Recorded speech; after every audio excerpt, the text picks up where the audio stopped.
Hi. My name's Mohsin Hamid, and I'm reading from my second novel, which is called The Reluctant Fundamentalist. And I'll read a longer passage from the very beginning of the book, and then something a little bit shorter from halfway in. This is how it begins.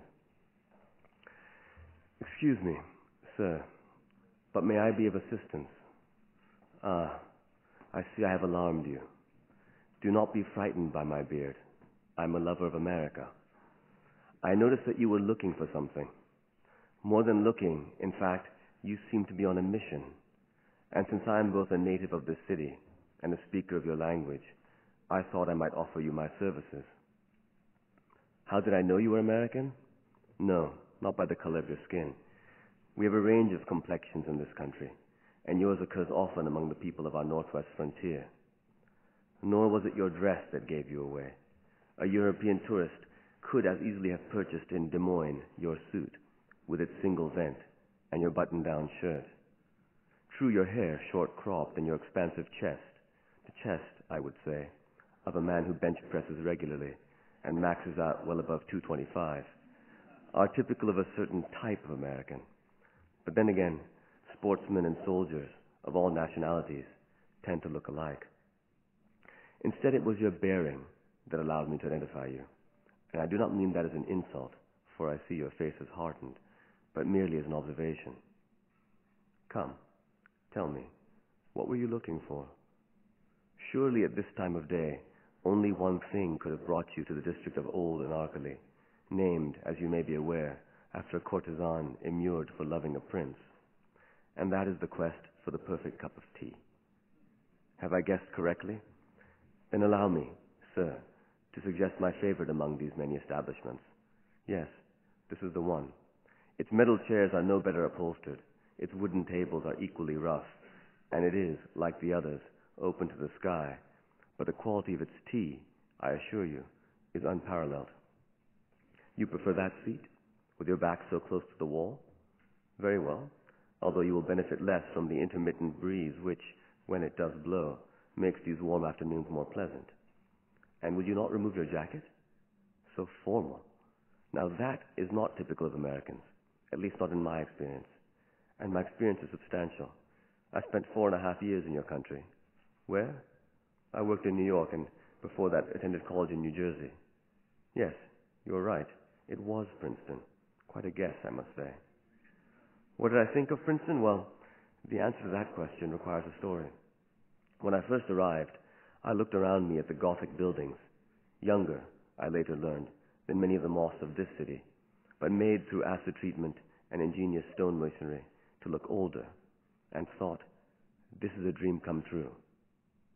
Princeton inspired in me the feeling that my life was a film in which I was the star and everything was possible. I have access to this beautiful campus, I thought, to professors who are titans in their fields and fellow students who are philosopher kings in the making. I was, I must admit, overly generous in my initial assumptions about the standards of the student body. They were almost all intelligent and many were brilliant, but whereas I was one of only 2 Pakistanis in my entering class, 2 from a population of over 100 million souls, mind you, the Americans faced much less daunting odds in the selection process. 1,000 of your compatriots were enrolled, 500 times as many, even though your country's population was only twice that of mine. As a result, the non-Americans among us tended, on average, to do better than the Americans. And in my case, I reached my senior year without having received a single B. Looking back now, I see the power of that system, pragmatic and effective, like so much else in America. We international students were sourced from around the globe, assisted not only by well-honed standardized tests, but by painstakingly customized evaluations, interviews, essays, recommendations, until the best and brightest of us had been identified. I myself had among the top exam results in Pakistan, and was besides a soccer player good enough to compete on the varsity team, which I did until I damaged my knee in my sophomore year.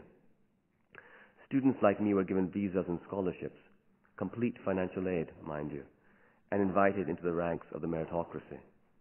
In return, we were expected to contribute our talents to your society, the society we were joining, and for the most part, we were happy to do so.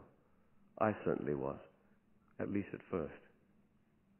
Every fall, Princeton raised her skirt for the corporate recruiters who came onto campus and, as you say in America, showed them some skin. The skin Princeton showed was good skin, of course, young, eloquent, and clever as can be, but even among all that skin, I knew in my senior year that I was something special. I was a perfect breast, tan, succulent, seemingly defiant of gravity, and I was confident of getting any job I wanted. Except one, Underwood, Sampson and Company. You have not heard of them? They were a valuation firm. They told their clients how much businesses were worth, and they did so, it was said, with a precision that was uncanny. They were small, a boutique, really, employing a bare minimum of people, and they paid well, offering the fresh graduate a base salary of over $80,000. But more importantly, they gave one a robust set of skills and an exalted brand name. So exalted, in fact, that after 2 or 3 years there as an analyst, one was virtually guaranteed admission to Harvard Business School. Because of this, over 100 members of the Princeton class of 2001 sent their grades and resumes to Underwood Sampson. 8 were selected, not for jobs, I should make clear, but for interviews. And one of them was me. You seem worried. Do not be. This burly fellow is merely our waiter, and there's no need to reach under your jacket, I assume to grasp your wallet, as we will pay him later when we're done. Would you prefer regular tea with milk and sugar, or green tea, or perhaps their more fragrant specialty, Kashmiri tea? Excellent choice. I will have the same, and perhaps a plate of jalebis as well. There, he is gone. I must admit, he is a rather intimidating chap, but irreproachably polite. You would have been surprised by the sweetness of his speech, if only you understood Urdu. And then a short passage from a bit further on.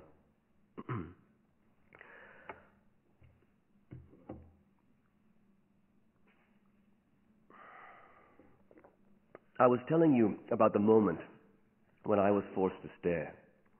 We were lying on the beach, and many of the European women nearby were, as usual, sunbathing topless, a practice I wholeheartedly supported, but which the women among us Princetonians, unfortunately, had thus far failed to embrace, when I noticed Erica was untying the straps of her bikini.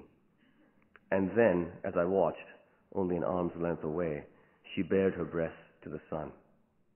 A moment later, no, you're right, I'm being dishonest, it was more than a moment, she turned her head to the side and saw me staring at her. A number of possible alternatives presented themselves. I could suddenly avert my eyes, thereby proving not only that I had been staring, but that I was uncomfortable with what I saw. I could, after a brief pause, casually move my gaze away, as though the sight of her breast had been the most natural thing in the world. I could keep staring, honestly communicating in this way my admiration for what she had revealed. Or I could, through well-timed literary allusion, draw her attention to the fact that there was a passage in Mr. Palomar that captured perfectly my dilemma. But I did none of these things. Instead, I blushed and said, "Hello." She smiled with uncharacteristic shyness, it seemed to me, and replied, "Hi." I nodded, tried to think of something else to say, failed, and said, "Hello," again. As soon as I had done this, I wanted to disappear. I knew I sounded unbelievably foolish. She started to laugh, her small breasts bouncing, and said, "I'm going for a swim." But then, as she walked away, she half turned and added, "You want to come?" I followed her, watching the muscles of her lower back tense delicately to stabilize her spine. We reached the water. It was warm and perfectly clear, round pebbles and a flash of little fish visible below the surface. We slipped inside. She swam out into the bay with powerful strokes, and then she trod water until I'd caught up with her. For a time we were both silent, and I felt our slippery legs graze each other as we churned the sea. "I don't think," she said finally, "I've ever met someone our age as polite as you."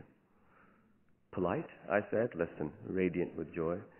She smiled. "I don't mean it that way," she said. "Not boring polite, respectful polite. You give people their space. I really like that. It's unusual."